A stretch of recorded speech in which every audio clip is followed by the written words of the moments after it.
Thank you, Mr. Speaker, and thank you, Chairman Doyle, for yielding 5 minutes to me. I am proud to stand here today to speak in support of my bill, the Broadband Deployment Accuracy and Technological Availability Act, or the Broadband Data Act, which I introduced with my colleagues, Representatives Latta, McEachin, and Long. I have spent my time at the Committee on Energy and Commerce advocating for the people of Iowa's 2nd District and for all rural Americans. I've had good partners on this committee.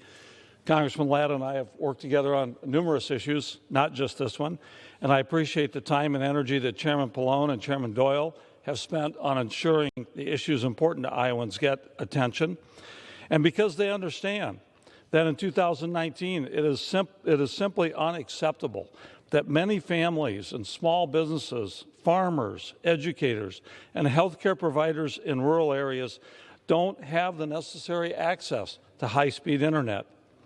I have often said that there are two things needed to connect rural America to high-speed broadband, and that's dollars and data. Without reliable data, the dollars don't matter. As I've often said, garbage in is garbage out. You have to have good data to know where the problems exist. Otherwise, maybe even more importantly, it's a waste of taxpayer dollars as well. When this bill becomes law, we will finally begin to fix the bad broadband maps that for too long have often misstated speed and availability throughout these rural areas in America. In order to actually fix the problem and get high-speed broadband to rural areas, we absolutely must have the best data available. It really is that simple. And without knowing where the high-speed broadband problems truly exist, we cannot properly invest in building out that access. That's why I'm proud that the Broadband Data Act will first require the FCC to collect granular service availability data from wired, fixed wireless, and satellite broadband providers. Second, it will require strong parameters for service availability data that we collect from mobile broadband providers to ensure accuracy. And third, it will create a challenge process. This is very important for consumers, state, local, and tribal governments, and other groups that challenge FCC maps with their own data.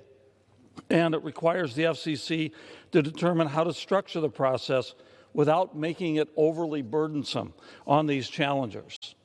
In closing, I thank Chairman Pallone and Doyle and Ranking Members Walden and Latta and all of the staff, in particular my staff over here, Scott, and I urge all of the colleagues in this body to support this bill so we can finally fix the maps and build broadband out to rural America. I've only been on the committee a short time relative to some others, and they've been talking about this for years, and I thank you again, Chairman Doyle and Latta and Walden, for all of the great work that they provided on this, and I yield the balance of my time.